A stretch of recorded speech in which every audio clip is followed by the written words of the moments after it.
Hello, Gary Hernandez here, and welcome to Cane Self-Defense with Master Gary Hernandez. In this video, I want to go over a little bit about striking when you're moving. So basically, whether you're moving forward, left or right, or even backwards, able to strike and hit your target. A lot of times we're standing still and we're swinging from the get-go, but there are times something's going to happen where that person's going to charge us, or we're going to have to take a quick bank to our left and right, and we're going to have to make sure we're still in range to hit them, but not close enough to be grabbed. So using our cane as a long distance self-defense tool, but being able to hit the target versus missing when we're moving, because if we miss, they may be right on top of us. Now, you may not have good footwork, or you may not have a lot of mobility, but one of the things we can do, if we can just get our bodies to move a step and a slide. Now, I've shown this before, but I want to cover movement while I'm hitting. So from here, if a person starts to come in, as I move, I am going to strike, but I want to get out of the distance of their arms. Let's say they're trying to reach for me, throwing a punch, or maybe they have a knife, and I want to use this for long range. So as that person starts to come in toward me, I'm simply going to move one step, and as I slide my back foot up, I'm striking. So now I'm moving as I'm striking. Kind of like running and gunning if you've ever trained with guns or rifles and you're having to shoot while you're moving. So from here, same situation. Maybe I don't want to go high because I can't get my hand that high, but the individual starts to step. Remember, when someone's coming toward you, there's a foot, whether it's your right or left, stepping toward you, which is going to leave that knee vulnerable. So from here, that person starts to come in. Again, all I need to do is take one step and hit that knee. Once I hit that knee and I make that person buckle a bit, that gives me an opportunity to follow up with another technique. So from here, that person starts to step in. I have the hand here. I simply strike. Now, once I've moved and struck them like that, I'm going to move again, because that's very important to continue a little bit of movement and maybe a secondary strike. One of the reasons I'm going to move again is if I hit this individual in the knee, they may buckle. And if they start to fall, I don't want them to fall, roll into me and take me out, or fall to where their hand can reach out and grab a hold of my leg. So I need to move. Now, there's no guarantee which way they may fall. They may fall backwards, they may fall forward. It depends what happens when I hit that knee. Let's say he stepped and his left knee stepped here. Well, I always talked about getting to the backside. Again, I don't have to run far, but I want to strike as I'm moving.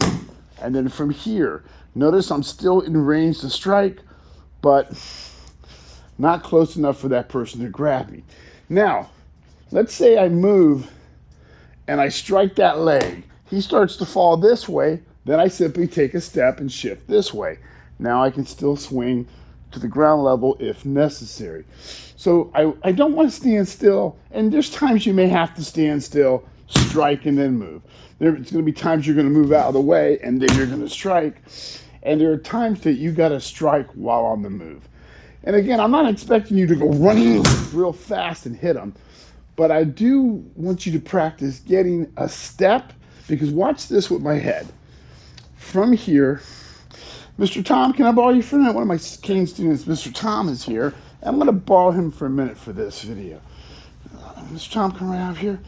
He's going to put his hand out like he's reaching for me, right here.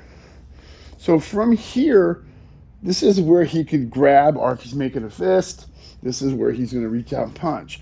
So my one step slide, as I'm moving and striking, I can hit and buckle that knee.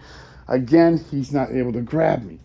Now, one of the things, what if I want to simply shoot, but I want to be close enough to hit him, but I don't want to, let's say he steps to throw that punch, and I step too far, and I'm out of range where I can't really get him. I would have to like lean in. Then I'm kind of risking my balance. So what I want to be able to do, as he steps in, I take one step. Now look, that first step, see how that hand can still hit me? Now that foot's staying where it's at, and from here, my other leg is going to step up to it. Now I bypassed him. So we're going to move a little bit back here just in case. So right here, you can't see the footwork. Say he steps in and throws a punch. Boom, right here he could hit me. So from here, as it's coming, I'm moving this way. As I'm moving, I'm chambered. Now, notice just my left leg stepped away. But look, if he has a knife or something in his hands, he still can hit me. So as the second leg starts to slide up, I'm striking him. But notice the distance now. I created more distance, but I kept myself in a striking range. Once he starts to buckle a bit, then I'm going to take another step, another movement, create distance, and I can still reach out and hit him. Very important that when you strike on the move, you're prepared to strike a secondary time, but also be away from where that individual is here. Let's say, switch sides for a second. He throws this way. Now, I stepped right here, very close, and I did a 2-foot step maneuvering, and I can strike him, but he can strike me. Again, this time I want to make sure I'm using the reach of the cane. So as he steps, I step, slide, I'm out of his way, but I'm close enough to give him a 2-hand bayonet strike. That's going to push him back, and then I'm still going to step a little bit in case he buckled and fell. So all I'm doing is, back up for me one time, sir. Come forward with one step. All I'm doing is taking 1 foot, no matter which direction I'm stepping, and I'm stepping it out. Now, see how my head starts to move away? But if he leans, he can still hit that. Now the other foot steps up. Now I'm out of his way, yet I'm able to hit him. So I don't have to run, but I want to move. So again, I want to strike as I'm moving. I'm going to go real slow so I don't hurt him. As he comes in, 1, 2, and I struck, and I'm out of his way. If I want to go for his leg, 1, 2, and I struck. Now, the first step is my chamber. The slide up is my follow-up hit. So I'm doing what's called no wasted motion. I'm striking as I'm moving. As I like to say, I'm running and gunning in a way. He's coming in, 1 and 2. And then as I struck him, I moved. Now, I can do that going backwards. He steps in. Here's that punch. It's hitting. I can step back, slide up. I'm out of his way. He can't do that reach, and I can do that cane hook around. So again, I don't have to run, but I need to get out of the way. I need to be able to strike him. Now, we talked a lot about striking, in the past and footwork, but you got to remember, when they go down, people will hit the ground and they may roll. So he could hit the ground here and roll about a half a step to me. That's why it's important if he comes in and I step, slide, and I hit him. Let's say, can you crash down a little bit on the floor for me? He goes down. Let's say he rolled a little bit this way. He can go ahead and kick. He can kick, or he can reach out and grab my leg. So from here, I don't know how much of this you can see, but I can step and slide. So come on back up, sir. Let's do it about right here in case the camera's a little bit off. So if he steps in, I step and move and I hit him.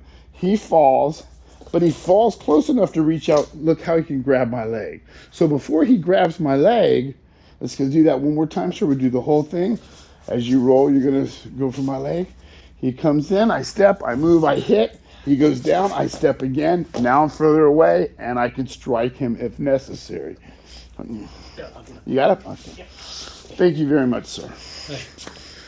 So I want you guys to start practicing that. Okay, you want to be able to simply don't just step, slide, and then hit, because I've showed that before. Don't just hit and then step and slide. I want you guys to simply step and slide and hit, and then I want you to take another step, slide. So you are taking a total of 4 steps. The first step is basically getting out of the way, creating that distance in the second step as I'm hitting. The next set is simply stepping and creating more distance, because we don't know where they may fall, and we don't want them to fall and get close to us. So it doesn't matter whether I'm stepping and hitting the head, whether I'm stepping and hitting the knee, whether I'm stepping and striking the body. I step and want to move in case they fall. So hopefully that helps. As I always say, practice it, make it yours. Gary Hernandez, thank you very much, and I will see you guys very soon. Bye.